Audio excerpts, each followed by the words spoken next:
At the beginning of the story, we are told that thousands of years ago, a man named Xu Wenwu discovered 10 mysterious rings. These rings were powerful ancient weapons that granted him godlike strength and immortality. However, instead of using their power wisely, he became obsessed with gaining even more control and dominance. Driven by his hunger for power, he formed an army known as the Ten Rings and spent centuries conquering kingdoms and overthrowing governments across history. For thousands of years, he chased power and wealth without pause. One day, he learned of a new source of immense strength, the mysterious village of Ta Lo. It was believed that this invisible village was hidden deep within enchanted forests. The people there still practiced the ancient combat techniques of the gods, and mythical creatures were said to roam the land. Determined to claim this power, he set out with his men to find the village. The forest, however, was enchanted and deceptive. During the journey, their vehicle fell into a deep ravine. While the others were helpless, he survived using the power of the rings. Refusing to give up, he continued his search until he encountered Ying Li, the guardian of Ta Lo. He demanded directions to the village, but she refused, telling him that there was no place for someone like him there. This confrontation quickly turned into a fight.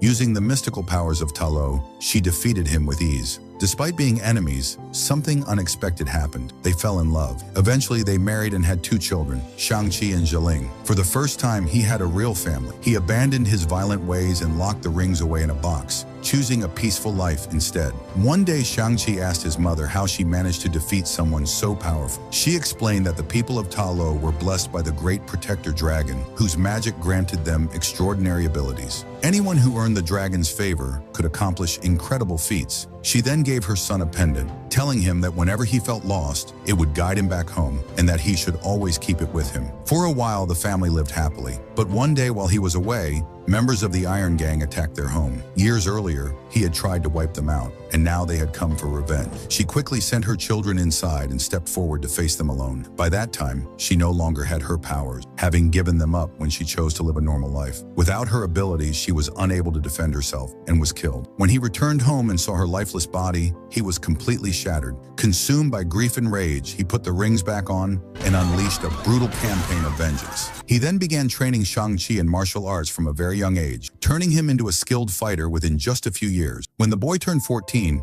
his father sent him on a mission to assassinate the leader of the Iron Gang. He told him that the man responsible for his mother's death had been found and that it was both his duty and his right to kill him. He promised that once the mission was complete and his son returned, the 10 rings would rise again and the world would bow before them. After completing the mission, however, Shang-Chi ran away to San Francisco. Deep down, he knew what he had done was wrong. He changed his name to Sean and tried to leave his past behind. The story then shifts to the present day. He wakes up early and heads to Katie's place. The two have been close friends for 10 years and now work together as valet drivers. One day, while they are riding a bus to work, members of the 10 Rings suddenly attack them. They were sent to take the pendant Shang-Chi was wearing around his neck. He refused to give it up because it was the last memory he had of his mother. As a result, he is attacked and ends up killing all of them. Just then, Razor Fist attacks him. He is the most dangerous warrior of the 10 Rings, and his blade can cut through anything. Shang-Chi keeps dodging his strikes, but Razor Fist's weapon damages the bus, causing the brakes to fail. The bus goes completely out of control, and the driver is knocked unconscious. Katie takes over the wheel while Shang-Chi continues fighting Razor Fist. During the fight, the blade slices the bus into 2 parts. Seeing this, he helps all the passengers move to the front section. He then pushes Razor Fist toward the back of the bus, causing that section to detach and crash. However, Razor Fist still manages to take the pendant. Later, when he returns home, he prepares to travel to Macau. He knows his mother gave the same pendant to his sister,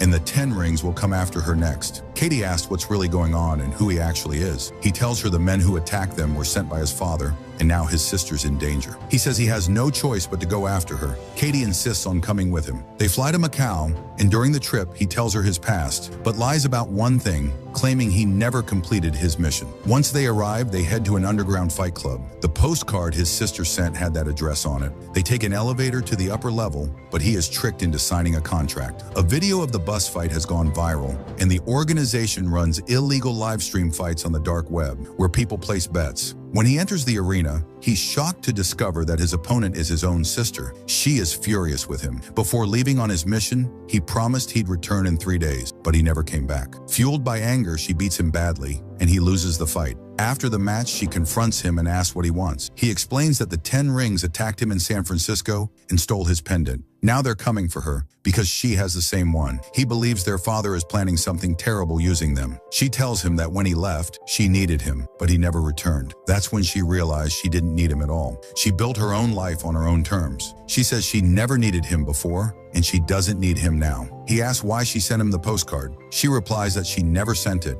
That's when he realizes his father set him up. Suddenly, the 10 Rings soldiers storm in and attack. She escapes with her crew, leaving him and Katie behind. To get out, he smashes through the glass wall of the building and tells Katie to jump with him. She hesitates, terrified, because she has to walk across a narrow bamboo pole. He reassures her, telling her that once they make it down, they can escape from there. Katie finally agrees, and the two of them start heading toward the elevator. Just then, members of the 10 Rings army spot them. Shang tells Katie to go ahead while he stays back to hold them off. He starts fighting the soldiers alone. As Katie runs forward, one of the fighters attacks her and knocks her to the ground. At that moment, Xialing arrives and saves her. Soon, Shang and Xialing are fighting the 10 Rings soldiers side by side. Shang confronts her, saying she left them behind to die. She responds that now he understands how it feels when someone abandons you during the worst moment of your life. Together, they take down all the soldiers. Suddenly, the 10 Rings' most dangerous warrior, Death Dealer, appears. He attacks Xialing, steals her necklace, and escapes. Seeing this, Shang chases after him and blocks his path. A brutal fight breaks out between them. Shang is fueled by years of suppressed rage because Death Dealer tortured him in the past. He overpowers him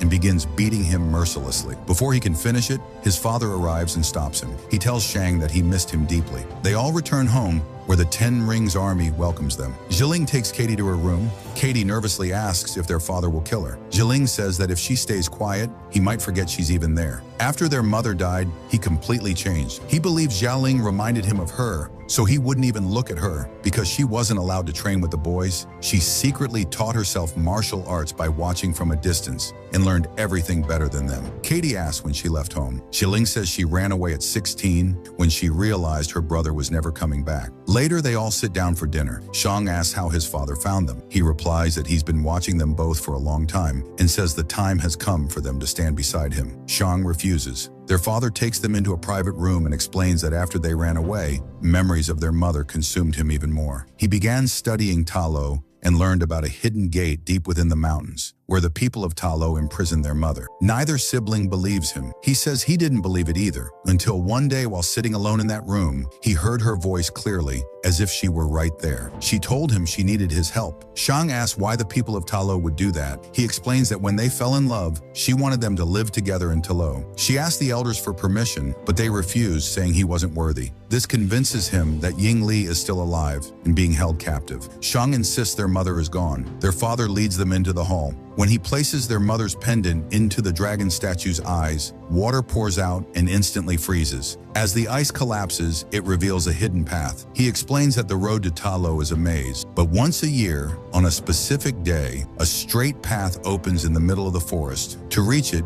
you must know exactly when and where it will appear, and now he knows both. He orders the 10 Rings army to prepare. In 3 days, they will march to free his wife and bring her home. He tells Shang he brought him here so he could help rescue his mother. Xialing asks what he'll do if the villagers try to stop him. He coldly replies that he'll burn the entire village to the ground.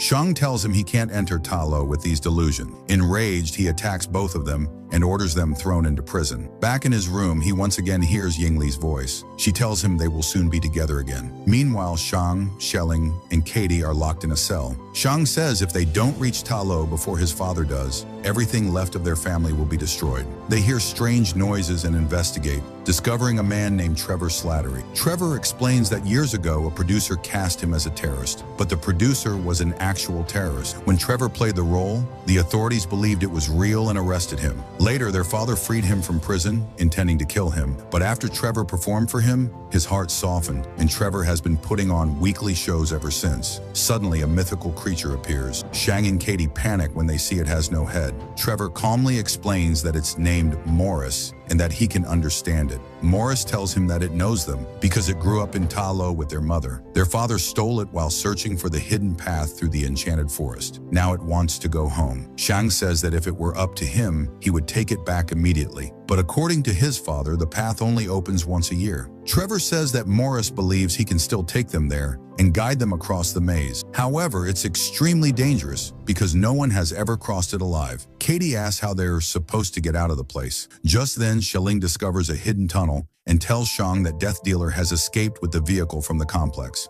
Unfortunately, the guards realize what's happening and rush in to stop them. They flee through another route, but the exit can only be opened using a fingerprint. When the 10-ring soldiers try to block their escape, they begin taking them down one by one. With the help of one man, they manage to unlock the door and escape safely. By morning, they reach the edge of a forest. Morris guides them, helping them avoid the forest illusion, until they arrive at a waterfall. As soon as they enter it, the water suddenly freezes, revealing a secret passage that leads directly to Ta Lo. There, they see countless mythical creatures and soon arrive at the village. Shang introduces everyone, but the villagers refuse to listen and attack them. At that moment, Yingli's sister, Yingnan, appears and stops the fight. She tells Shang and Xialing that she is their aunt. She is overjoyed to see them both. Shang explains that they don't have much time because their father is coming to attack. Nan takes them to the riverbank, where she explains that they are the guardians of the Dark Gate, protecting the world from the evil imprisoned behind it. Shang tells her that his father is trying to open the gate because he believes their mother is trapped inside.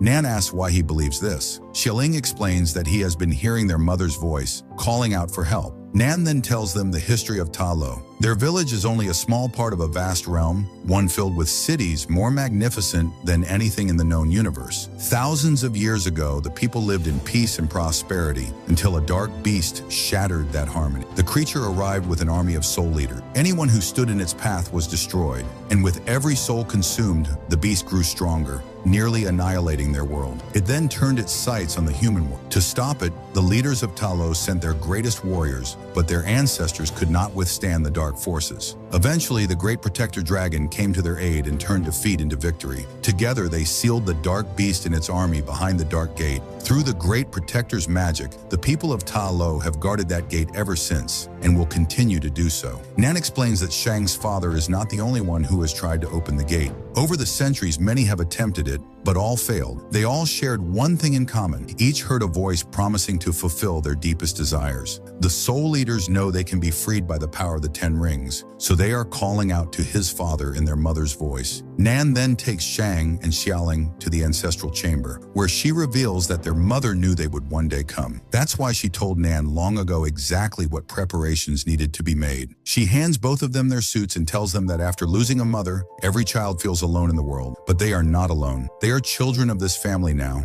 and they are welcome here. After that, everyone begins training. Katie also starts learning archery. Meanwhile, Shang goes to his aunt and asks her how his mother defeated his father. She begins teaching him the same technique. At the same time, Wenwu tells his men that at first light, they will leave for Ta Lo because the path will open in the morning. Shang is deeply troubled. Painful memories from the past begin to resurface. How members of the Iron Gang killed his mother. Overwhelmed, he grows quiet and distant. Katie comes to him, and he finally admits that he lied when he said he couldn't kill his mother's murderers. He says he believed that by changing his name and identity, he could escape what happened. But now he feels that if his mother were alive, she would hate him. She tells him none of it was his fault. His father had started training him to be a killer when he was only 7 years old. He responds by saying that his father is responsible for his mother's death, and now he is coming to destroy their home. He says he will end it because that's what he was taught to do. Saying this, he walks away, broken and heavy with grief. The next morning, everyone prepares for battle. Wenwu arrives with his entire army. He tells Shang that he has come to help the people who imprisoned his mother. His aunt says she isn't there, that what's calling him is a monster trying to deceive him and destroy everything. He refuses to listen and launches an attack,